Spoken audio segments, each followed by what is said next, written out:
तो दोस्तों, गवर्नमेंट ने पेट्रोल डीजल के दाम 2 हफ्ते के अंदर चौथी बार बढ़ा दिया है। लोग कह रहे हैं कि नरेंद्र मोदी एक दिन हमारे हाथ में कटोरा थमा देंगे, उन्हें देश और महंगाई से कोई मतलब नहीं है।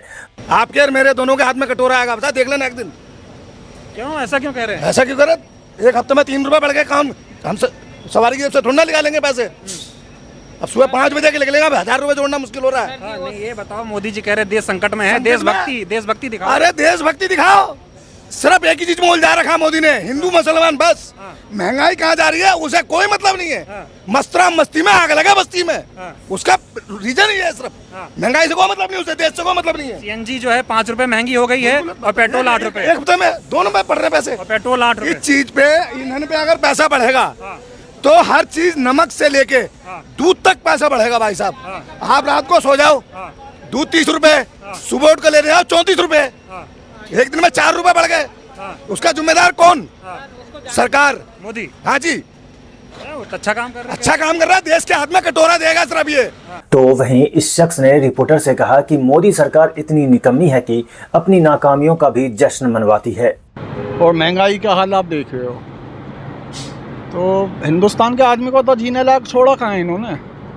सबसे बड़ी बात यह है कि ये सरकार इतनी निकम्मी है कि अपनी नाकामियों का भी जश्न मनवाती है, और हमारे हिंदुस्तान के लोग तो खैर पागल हैं ही।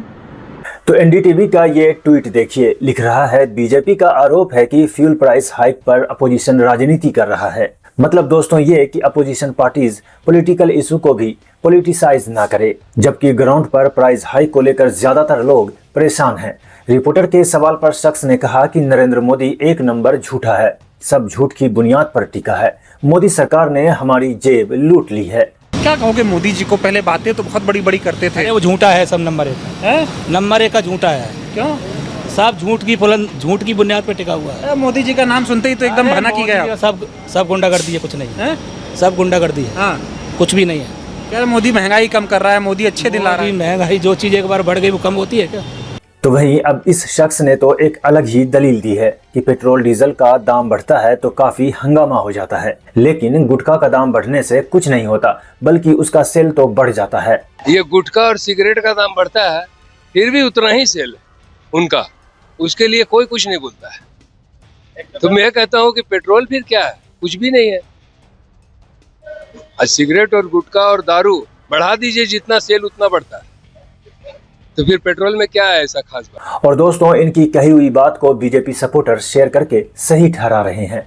लोगों ने फिर इनकी क्लास लगा दी। लोगों ने कहा 2 रुपये वाला ट्रोल दूसरे 2 रुपये वाले ट्रोल की तारीफ कर रहा है, जबकि दोस्तों हकीकत तो यह है कि गुटखा और सिगरेट के कीमतें बढ़ने से उन लोगों पर कोई असर नहीं पड़ता जो इसे कंज्यूम करते हैं, जबकि पेट्रोल की कीमतें बढ़ती हैं तो ट्रांसपोर्टेशन के महंगे होने से हर चीज के दाम बढ़ जाते हैं। तो वहीं चित्रा त्रिपाठी का मानना है कि वैसे अगर ऊपर ऊपर से देखा जाए तो 7 रुपये के इजाफे से कोई बहुत बड़ा फर्क नहीं पड़ता है। वैसे अगर ऊपर से देखा जाए तो 7 रुपए के इजाफे से कोई बहुत बड़ा फर्क नहीं पड़ता। उदाहरण के तौर पर दिल्ली में बाइक चलाने वाला महीने में औसतन 30 लीटर पेट्रोल खर्च करता है। दाम बढ़ने से पहले पेट्रोल की कीमत 94 रुपए 77 पैसे थी। इस हिसाब से उनका महीने का खर्च 2843 रुपए बैठता है। आज से दिल्ली में पेट्रोल 102 रुपए 12 पैसे मिल रहा है, यानी महीने में उन्हें अब 3063 रुपए खर्च करने होंगे, यानी हर महीने 221 रुपए ज्यादा खर्च करने होंगे। लोगों ने कहा सिर्फ भारत में ही पत्रकार कीमतों में बढ़ोतरी होने पर पालतू कुत्ते की तरह सरकार का बचाव करती है। अब दोस्तों बढ़ते हैं अगली खबर की तरफ। नीट पेपर लीक पर गवर्नमेंट पूरी तरह से बैकफुट पर है। इस फीमेल स्टूडेंट ने तो एलिगेशन लगाया कि नीट उसी का क्लियर होगा जो बीजेपी में शामिल रहेगा। नीट उसी का क्लियर होगा जो भारतीय जनता पार्टी के साथ में एसोसिएटेड रहेगा, और एनटीए में उसका एक सोर्स होगा कि वो पेपर कैसे लीक हो सकता है। वो प्राइवेट कोचिंग माफिया जो आज के समय में पब्लिक एजुकेशन को ध्वस्त करने का एक और प्राइवेट कोचिंग माफिया को रिप्लेस करने का सिस्टमैटिकली जो चल रहा है, एनईपी जैसे पॉलिसीज, वीबीएसए जैसे पॉलिसीज, पूरी तरीके से पब्लिक एजुकेशन सिस्टम को ध्वस्त करना चाहते हैं और वो चाहते हैं कि इसी तरीके का प्राइवेट कोचिंग माफिया पूरी तरीके से हिंदुस्तान में एजुकेशन सिस्टम को टेक ओवर कर ले। और ये प्राइवेट कोचिंग माफिया साफ सीधे रूप में इसी तरीके का करप्शन को रिजल्ट करता है। ये प्राइवेट कोचिंग माफिया साफ सीधे रूप में अलग अलग लोकल लेवल पे, स्टेट लेवल्स पे इलेक्शंस में भाजपा को फंड करता है। ये पूरा सिस्टम है, ये सिस्टम करप्ट है, ये बात नहीं है। ये एक ऐसा सिस्टम है जो करप्शन को बढ़ावा देता है, करप्शन की अपॉर्चुनिटीज को क्रिएट करता है और उस करप्शन को ढकने के लिए, उस करप्शन के लिए कोई आंसरेबल ना हो, इसके लिए पूरा मैकेनिज्म एस्टैब्लिश करता है। दोस्तों, ये जो आप अफसोसनाक वीडियो देख रहे हैं इंटरनेट पर काफी वायरल है। कृष्णाकांत कहते हैं सैकड़ों गायों के शव बिखरे पड़े हैं। यह जैसलमेर राजस्थान के डंपिंग यार्ड का दृश्य है। यहाँ बीजेपी की सरकार है। किसी और पार्टी की सरकार होती तो बीजेपी अब तक उसे हिंदुओं की दुश्मन घोषित कर देती। गौ सेवा और हिंदुत्व के नाम पर बीजेपी सिर्फ धंधा करती है। अब दोस्तों, इस पर जो लेटेस्ट अपडेट है कि जैसलमेर कलेक्टर ने मामले की रिपोर्ट मांगी है। म्युनिसिपल काउंसिल ने कॉन्ट्रैक्टर को नोटिस भेजा है। एडमिनिस्ट्रेशन ने कहा कि उन गायों को डंपिंग यार्ड से हटाकर वहां से साफ कर दिया गया है। दोस्तों, ये 12th के स्टूडेंट वेदांत हैं। एक सवाल क्या पूछ लिया कि नफरती गैंग ने 17 साल के इस वेदांत को पाकिस्तानी होने का टैग लगा दिया। दरअसल दोस्तों, हुआ ये कि वेदांत ने CBSE बोर्ड एग्जाम दिया। जब रिजल्ट आया तो इनका फिजिक्स में नंबर कम था। वेदांत को अपने ऊपर भरोसा था। उन्होंने CBSE से दोबारा जांच की अपील की, अपनी आंसर शीट की कॉपी मांगी। फिर जब देखा तो हैरान हो गए। दरअसल वेदांत ने क्लेम किया कि इनके रोल नंबर पर जो आंसर कॉपी मिली है वो इनकी है ही नहीं। हैंडराइटिंग भी मैच नहीं हुई। वेदांत ने इस बात को सोशल मीडिया पर शेयर किया। तो ऐसे में DD न्यूज के एंकर अशोक श्रीवास्तव ने वेदांत के लिए लिखा, क्या पाकिस्तानियों ने भी CBSE के एग्जाम दिए थे?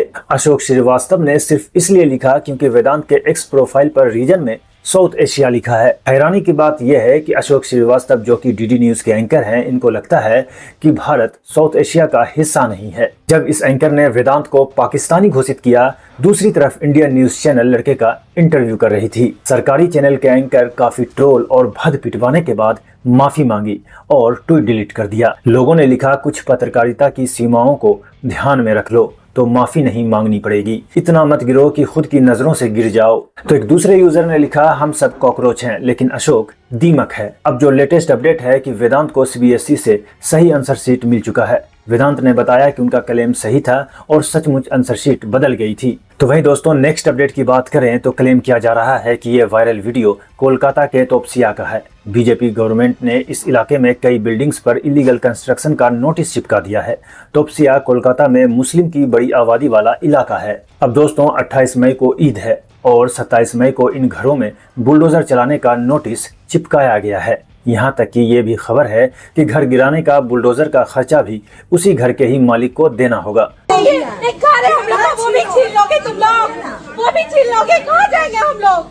यहाँ आना चाहिए, बताना चाहिए कि ये गलत है, इसको सही करो, ये पेपर जमा करो, ना कि पेपर लगाना चाहिए कि सब निकलो बुलडोजर घुसाओ। ये सही तरीका नहीं है, सही तरीका बताइए हम लोग को आगे। अपडेट में दोस्तों आज इतना ही। ऐसे ही वायरल खबर और ट्रेंडिंग अपडेट्स के लिए चैनल को सब्सक्राइब कीजिए और वीडियो ज्यादा से ज्यादा लोगों तक पहुंचे, इसके लिए वीडियो को लाइक, कमेंट, शेयर कीजिए। मिलते हैं आपसे नेक्स्ट वीडियो में नेक्स्ट अपडेट के साथ। तब तक के लिए जय हिंद।